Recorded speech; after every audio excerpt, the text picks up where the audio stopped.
আশাবাদী তো 100% সবাই যারা দাঁড়ায় তারা তো ডেফিনেটলি 100% আশাবাদী করে। সেলফিটাই উঠাতে চায় এবং দেখা যাচ্ছে যে ভোটাররাই আসছে, অনেক ভোটার আসছে। কিন্তু এমডির সঙ্গে কথা বলে যদি ব্যবস্থা করেন সেরকম যা নির্দেশনা আসবে আমরা সেভাবে আমরা কাজ করব। ওমিক্রন আসলে ছড়িয়েছে, সেটা আমরা সেটা ট্যাকেল করে কিন্তু আমরা কাজ করে যাচ্ছি। কিন্তু একটু আগে আপনি যে কথাটা বললেন যে তৃতীয় পক্ষ কেউ ঢুকে এখানে আসলে নির্বাচন বানচাল করতে চাচ্ছে, এরকম আমি কিছু শুনিনি।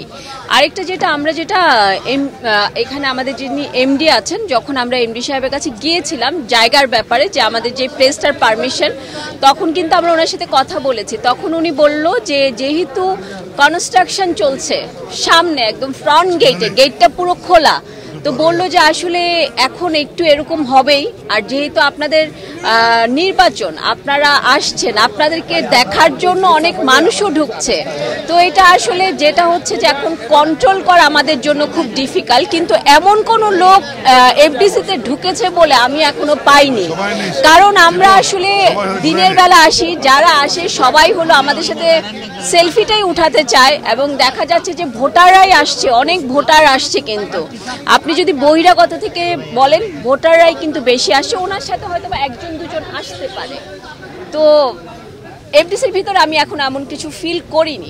তারপর আরেকটা কথা, সেটা হলো যে আপনারা জানেন যে সারা দেশে কিন্তু নির্বাচন হচ্ছে, উপজেলা জেলা পর্যায়ে মেয়র পর্যায়ে নির্বাচন হচ্ছে, এই অমিক্রণের মধ্যেই হচ্ছে। কিন্তু তো সেই জায়গায় এখানে আমাদের শিল্পীদের আর কত লোক, আপনারা এই যে নারায়ণগঞ্জের ভোটে দেখেন কিভাবে তাদের প্রচারণা, তো একজনের গায়ের সঙ্গে আরেকজন তো গায়ে গায়ে লেগেই হচ্ছে। তো এখানে বিষয়টা হলো গিয়ে যে আপনার অমিক্রণের জন্য সাধারণত টিকা নেওয়া যারা থাকে তাদের তেমন কোনো সমস্যার কোনো বিষয় না। আমি এখন তো বাংলাদেশ সত্যি কথা বলতে গিয়ে যে টিকার ক্ষেত্রে কিন্তু প্রায় আমাদের বোধহয় 70% মতো বোধহয় টিকার কিন্তু দেওয়ার ব্যবস্থা হয়েছে আর কি। তো তারপরেও আমি বলবো যে তারপরে সাবধানতা অবলম্বন করা, এবং সেই সাবধানতা আমাদের নির্বাচন কমিশন এমডির সঙ্গে কথা বলে যদি ব্যবস্থা করেন সেরকম যা নির্দেশনা আসবে আমরা সেভাবে আমরা কাজ করব। নিপুণ ম্যাডাম আছে।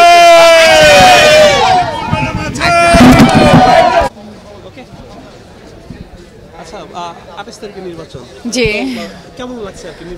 আলহামদুলিল্লাহ খুবই ভালো লাগছে। আমি কাঞ্চন নিপুণ প্যানেল থেকে দাঁড়িয়েছি, খুবই উৎসবমুখর, খুবই ভালো লাগছে। সামনে তো আরো সময় আছে, ইনশাআল্লাহ আশা করছি ভালো কিছু হবে।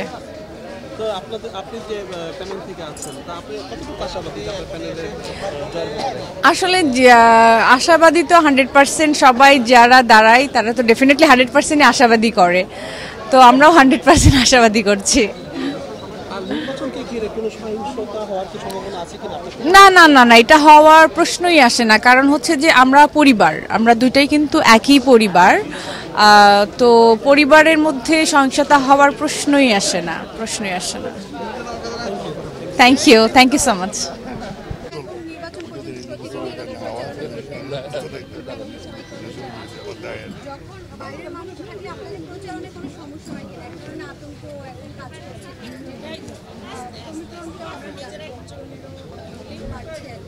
সেক্ষেত্রে যখন বাইরের মানুষ